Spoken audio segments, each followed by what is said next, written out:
discuss tonight, framework for assurance engagement.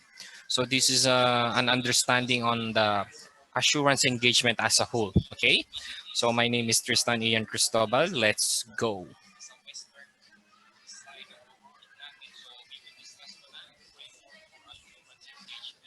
Okay. Okay guys, no? Assurance engagement. So when you say assurance, parang from the word itself, no, it dictates some sort of confidence or certainty, right? So you are certain or something about a subject matter, about an event that you are confident to say your opinion, assurance. So, but of course, before you say before you give your assurance, you have to perform, you have to do something, right?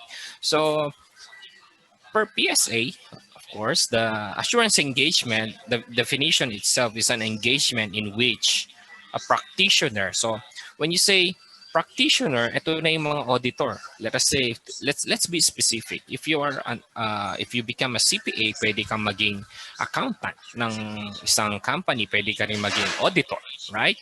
So what we are trying to say here ng practitioner is ito yung mga nasa public practice, okay? Public practice na kung saan they are issuing an independent opinion. Okay? So kaya sinasabi niya rito, a practitioner expresses a conclusion. Okay? So yung sinasabi niya, oh, ako si practitioner, I will express a conclusion. Okay? Designed to enhance the degree of confidence. So, meaning, ikaw bilang intended users or ikaw na nagre-rely sa sasabihin ko, it enhance your confidence to rely on what will I say, on my opinion. Okay? So, yan yung detailed explanation ng assurance engagement. Wherein, sabi niya, other than the responsible party about the outcome of the evaluation. So ito yung sinasabi ko sa inyo guys na before ka mag-issue ng conclusion, you will perform an evaluation or you will make a measurement. Okay, measurement. Sabi niya, ano yung i-measure mo? Ano yung i-evaluate mo? Subject matter. So for in the case ng isang auditor, let us say financial statement auditor, okay, ang subject matter ay ano? Sige, ang subject matter is the financial statement. Okay, against a criteria. So when you say criteria, ito naman yung benchmark. Right? Benchmark. So ito yung ginagamit natin, ginagamit ng auditor, ginagamit ng company, ginagamit ng engaging party para doon sa subject matter. Criteria. So from there, from based on the criteria, you will assess the subject matter para you can express a conclusion, assurance engagement. So it's like saying na hindi ka pwedeng mag-issue ng opinion without doing a due diligence, without knowing the facts, without knowing if yung sinasabi, okay, if yung ino-audit mo ay hindi mo alam if fairly presented or not. Okay, clear ba tayo doon? So, clear tayo doon guys ha? So, assurance engagement, what do you think of it? So when you say assurance engagement, it's performance, okay? It's a relationship between the client, between you, and then of course between the intended users. Okay, na kung saan ikaw bilang practitioner, you are required, okay, to issue a conclusion. Okay, after making an evaluation, okay, evaluation or measurement of a subject matter. So parang in a simple, let us say, i-connect natin siya guys no sa financial statement audit. Pag sinabi natin financial statement audit, you need to review, you need to perform audit works para you will gain a sufficient appropriate evidence para ma-evaluate mo and then you can issue a conclusion. So that's exactly yung specific example ng assurance engagement. But of course, hindi lang naman audit guys ang assurance engagement. There are two types of assurance engagement, okay? Two types of assurance engagements are, let me see. Ito, reasonable assurance and limited assurance engagement. Okay?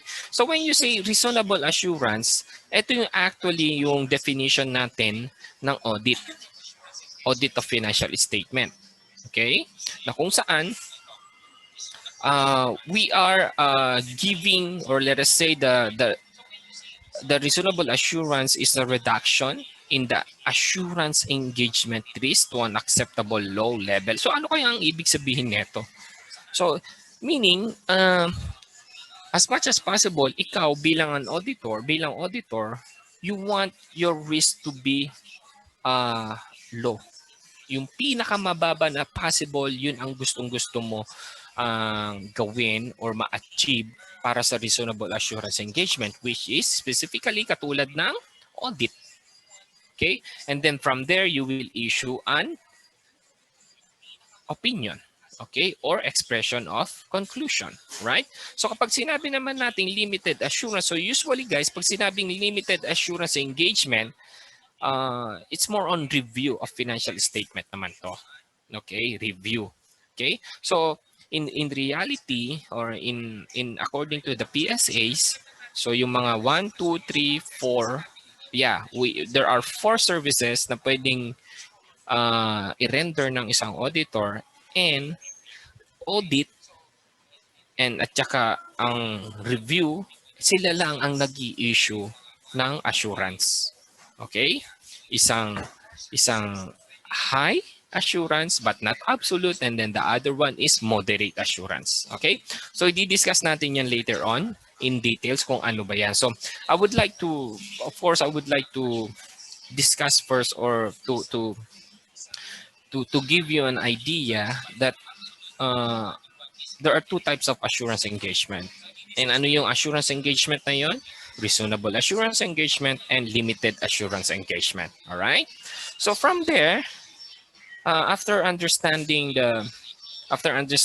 yung definition ng assurance engagement, after understanding knowing the two types of assurance engagement, we will go now on the 4 reasons why you need to understand the assurance engagement.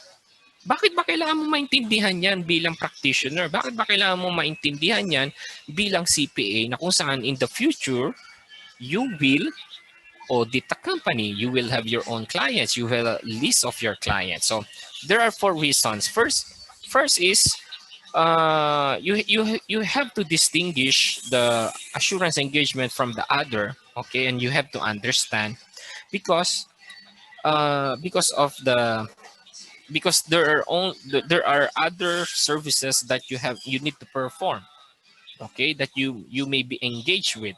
So of course you have to distinguish ano yung assurance engagement and ano yung mga non-assurance engagement. So bakit ba kailangan mo ma-distinguish? Because at the end of the day, okay, ayaw mo na maguluhan ka, of course, technically.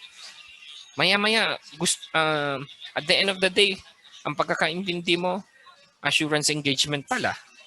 Okay, assurance engagement yung pinapasok mo, pero ang gusto pala ng client ay consulting engagement lang. Okay, and then at the end of the day, baka mamaya, ang magamit mong report ay assurance engagement report instead na consulting engagement report.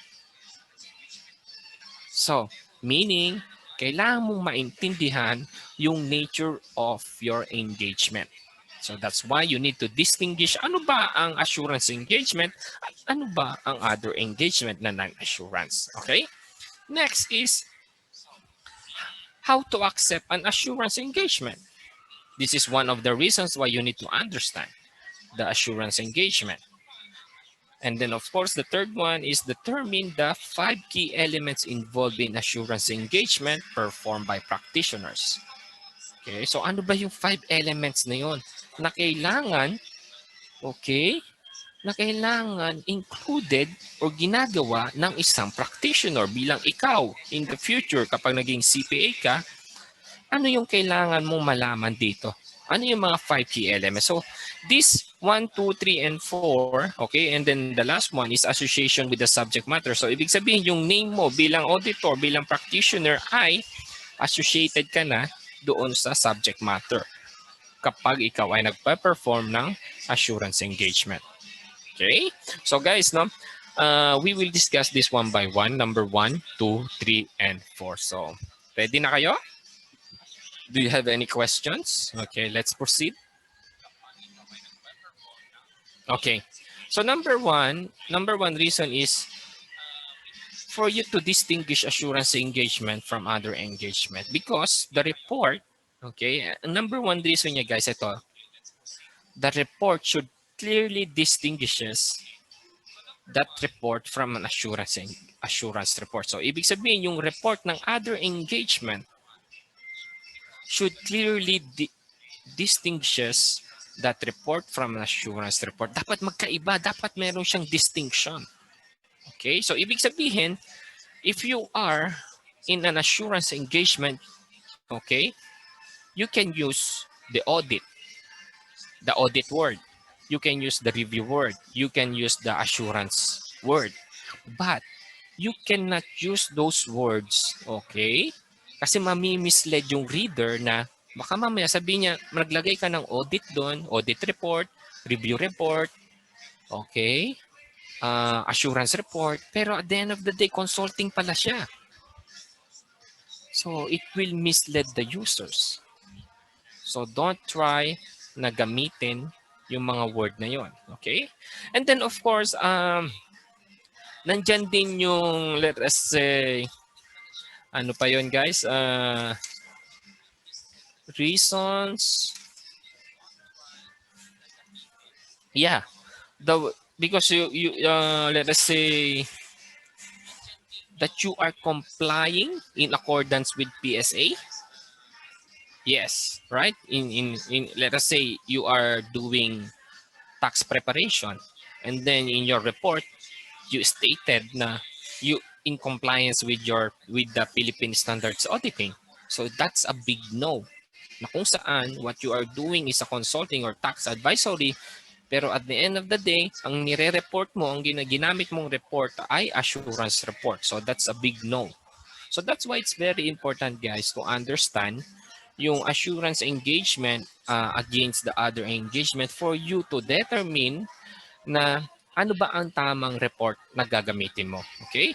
So, ibig sabihin kasi guys, ano, as a whole, you bilang CPA, you will be involved in different engagements. Okay? It could be audit, it could be review of financial statement, it could be agreed upon procedure, it could be compilation, it could be preparation of tax return, review of internal control, review of cost analysis of the company, consulting, advisory, whatever it is na kaya mong i-perform bilang CPA. Okay? You will be faced or you will encounter that in your CPA journey. Okay? That's why not all engagement by practitioners are assurance engagement. Hindi lahat ay assurance engagement. Right?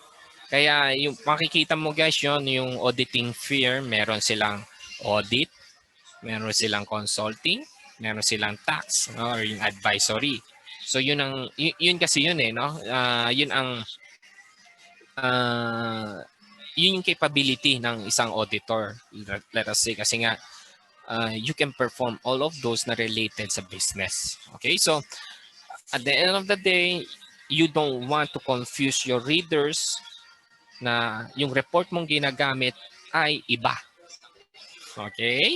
Kaya you have to distinguish kung ano ba ang assurance engagement from other engagement reports because of the report that you need to use. Okay?